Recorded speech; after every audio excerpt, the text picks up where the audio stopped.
Exatamente por esse ponto que eu queria começar. A China anunciou um aumento ali no número de casos de Covid. São mais de 31 mil infecções registradas ali no último dia. A marca é a maior em 6 meses. Eu queria entender toda essa corrida da China em se tornar a maior economia do mundo. Agora, com essas restrições rígidas, esses números são sempre desencontrados, né? Porque cada um fala, foi uma morte, 2, 3 mortes no final de semana, em 6 meses. É muito complicado saber verdadeiramente os dados vindos da China. Porém, o que a gente vê é uma crise econômica lá na China, é um crescimento bem menor do que era esperado.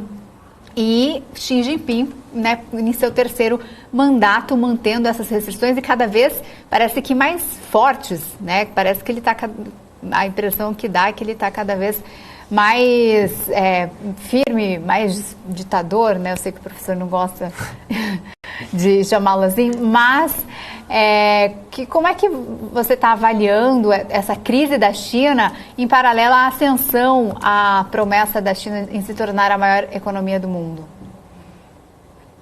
Olha, Isa, Paulo, um prazer conversar com vocês novamente. Perdão por não ter podido na semana passada, eu estava viajando para o país de Gales, eu acho que um dia.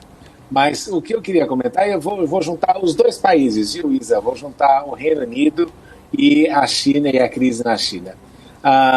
Eu fui na loja da Apple, ali na Regent Street, que fica ali no coraçãozinho de Londres, perto da Oxford Street, e eles não tinham o iPhone 14 Pro por causa do problema de desabastecimento que você tem enfrentado em razão da situação da Covid na China.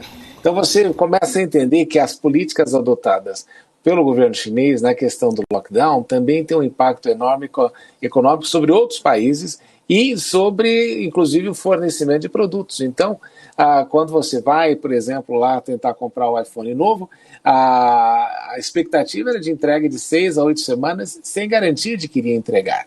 Então você vê que, pelo fato de a China haver se tornado aí a grande fábrica global nos últimos anos, nos últimos 20 anos, problemas na China afetam aí substancialmente aquilo que acontece no mundo.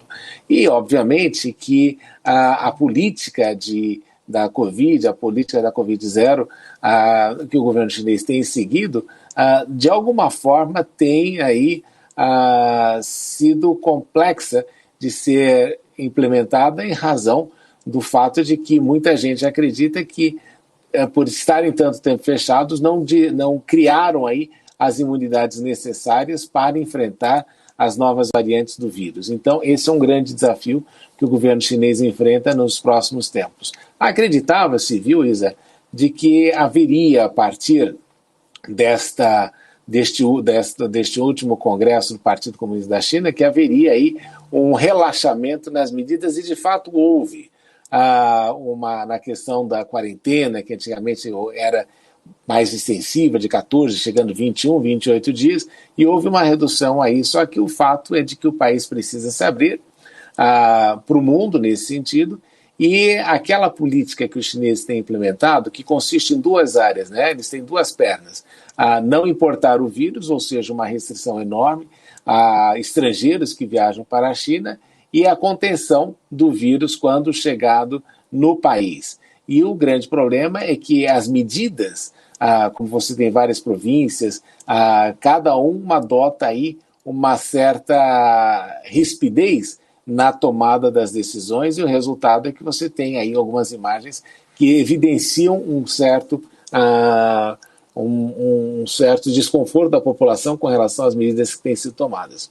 Então, isso afeta o crescimento chinês, que já não foi o mesmo, como esperado no passado, mas não vai se repetir naqueles números também do passado, mas o que a gente nota é de que o lockdown, as medidas de lockdown chinesas têm afetado aí globalmente, você vê em outras partes do mundo o resultado daquilo que acontece na China hoje em dia.